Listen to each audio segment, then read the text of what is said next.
Hi everyone! ఈరోజు మన recipe వచ్చేసి వెజిటబుల్ రైస్. మీకు హెల్తీగా అండ్ సింపుల్‌గా ఒక కంఫర్ట్ ఫుడ్ తినాలనిపిస్తే ఇది మీకు బెస్ట్ ఆప్షన్ అండి. ఈ రైస్ ప్రిపేర్ చేసుకోవడం కోసం నేను ఇక్కడ బాస్మతి రైస్ తీసుకుంటున్నాను. ఈ కప్‌తో 3 కప్స్ తీసుకున్నానండి. అలాగే ఇక్కడ వెజ్జీస్ ఆప్షన్‌లో నేను క్యారెట్, బెల్ పెప్పర్, అలాగే బ్రోకలీ అండ్ పొటాటోస్‌ని తీసుకున్నాను. మీరు మీ ఇష్టమైన వెజ్జీస్‌ని యాడ్ చేసుకోవచ్చు. అలాగే ఇక్కడ ఆనియన్ అండ్ గ్రీన్ చిల్లీని కూడా స్లైసెస్‌గా కట్ చేసుకొని పక్కన పెట్టుకోవాలి. దీనికోసం కుక్కర్ తీసుకొని దాంట్లో 1 టీ స్పూన్ ఆయిల్, అలాగే జీరా అండ్ చిల్లీస్, ఆనియన్స్‌ని కూడా యాడ్ చేసేసుకొని కొంచెం సాల్ట్ వేసుకొని ఫ్రై చేసుకున్న తర్వాత దాంట్లో జింజర్ గార్లిక్ పేస్ట్ వేసుకొని దాని పచ్చివాసన పోయిన తర్వాత మనం ఆల్రెడీ కట్ చేసి పెట్టుకున్న వెజ్జీస్ అన్నీ 1 బై 1 యాడ్ చేసేసుకోవాలి. దానిలోనే కొంచెం టర్మరిక్, అలాగే నేను పెప్పర్ పౌడర్ యూస్ చేశానండి స్పైస్ కోసం.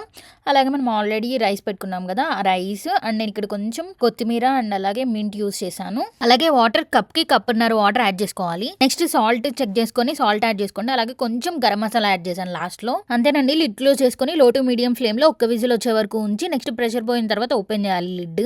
చూసారు కదా, లంచ్ బాక్సెస్‌కి పర్ఫెక్ట్ రెసిపీ అండి. మీకు అడుగంటకుండా అలాగే పర్ఫెక్ట్‌గా కుక్ అవుతుంది ఇలా చేస్తే. ఇలాంటి హెల్తీ అండ్ సింపుల్ రెసిపీస్ కోసం మన ఛానల్ని సబ్స్క్రైబ్ చేసుకోండి. Thank you for watching.